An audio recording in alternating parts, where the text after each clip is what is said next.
Olong dan Xiaomei terlambat untuk datang ke kampus mereka. Untuk menuju ke kelas mereka harus melewati rintangan-rintangan yang sangat mengancam nyawa.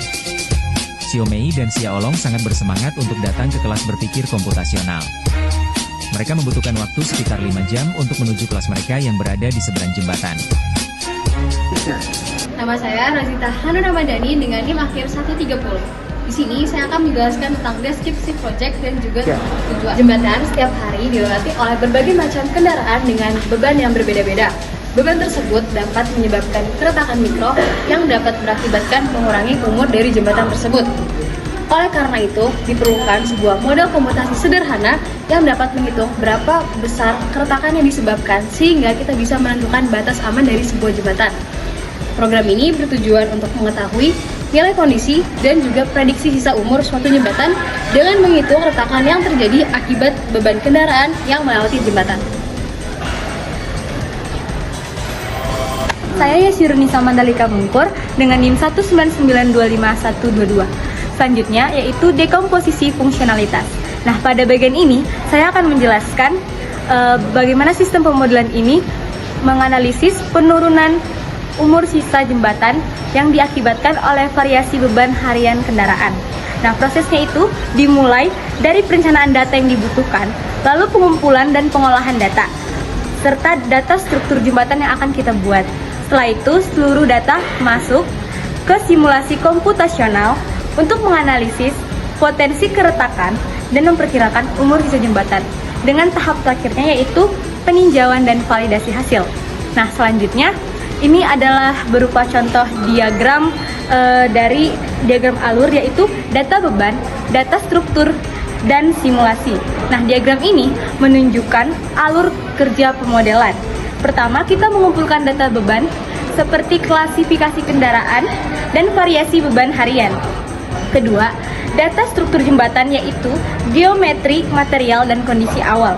Semua data tersebut kemudian diproses dalam simulasi komputasional untuk menghitung, menganalisis keretakan, dan melakukan estimasi umur pakai. Dan hasil akhirnya akan divisualisasikan untuk memudahkan pemahaman dan pelaporan.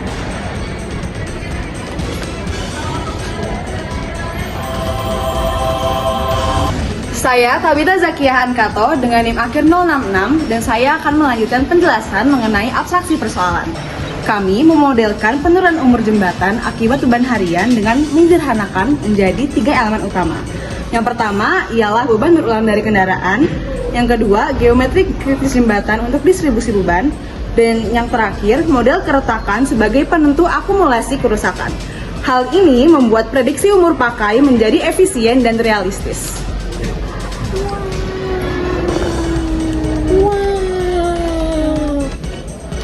Saya Febenisi Roma Angel Panjaitan dengan NIM akhir 114. Oke, pengenalan pola. Apa sih pengenalan pola itu?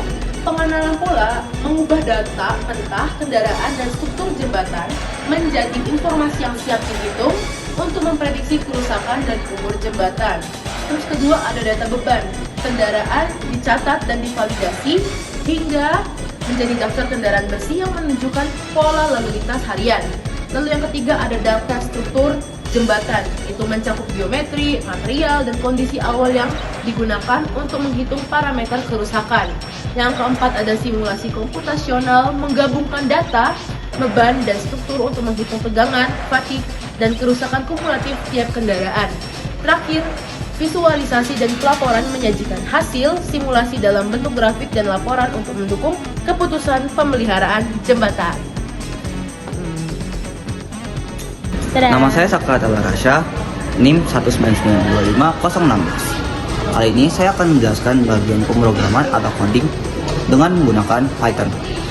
Kita mulai dari input data jumlah kendaraan terlebih dahulu, yang dimana ada kendaraan roda 2, roda 3, mobil, dan juga truk kecil. Lalu, data jumlah kendaraan tadi akan diproses oleh ke list atau array.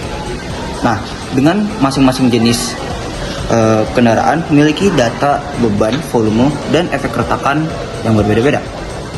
Kemudian kita hitung dampak dari masing-masing jenis kendaraan dengan menggunakan looping. Kalkulasikan data jumlah kendaraan dengan masing-masing volume, berat, dan efek keretakan yang dihasilkan. Sehingga kita dapat total dari volume kendaraan, total dari beban kendaraan, dan juga total dari efek retak yang dihasilkan oleh semua kendaraan. Lalu kita analisis kondisi jembatan dari volumenya, di mana jika total volume kendaraan melebihi kapasitas yang dapat ditampung jembatan, maka volume kendaraan melebihi batas tampung jembatan. Jika tidak, maka akan dilanjutkan dengan analisis kondisi jembatan dari bebannya. Jika total beban kendaraan melebihi batas aman beban tampung jembatan, maka jelas tidak aman. Jika kurang dari batas aman beban tampung jembatan, maka masih tergolong aman. Dan kita tinggal menghitung sisa beban tampung jembatan dari selisih beban tampung jembatan dengan total beban kendaraan. Sekarang kita lanjut untuk memprediksi penurunan umur jembatan. Pada kasus ini, kami mengambil referensi dari beberapa jurnal dan artikel tentang salah satu jembatan terkenal di Bandung, yaitu Jembatan Pasupati. Nah, Jembatan Pasupati ini mengikuti SNI atau Standar Nasional Indonesia terbaru pada tahun 2016 dalam ketahanan sebesar 1725. Nah, kita asumsikan jembatan dapat menerima keretakan sebesar 1725 per hari dan direncanakan umur pakainya itu 100 tahun. Maka tinggal kita kalkulasikan perhitungan harian yang menjadi tahunan. Penurunan umur jembatan akan didapatkan dari hasil pengurangan umur yang direncanakan dengan prediksi tahunannya. Maka akan didapatkan beberapa kondisi seperti yang pertama, akan ada peringatan bahwa keretakan akibat dari beban berlebih yang dihasilkan akan mengurangi umur pakai jembatan. Jika aman, maka jembatan akan diprediksi lebih awet dari umur pakai yang direncanakan di awal.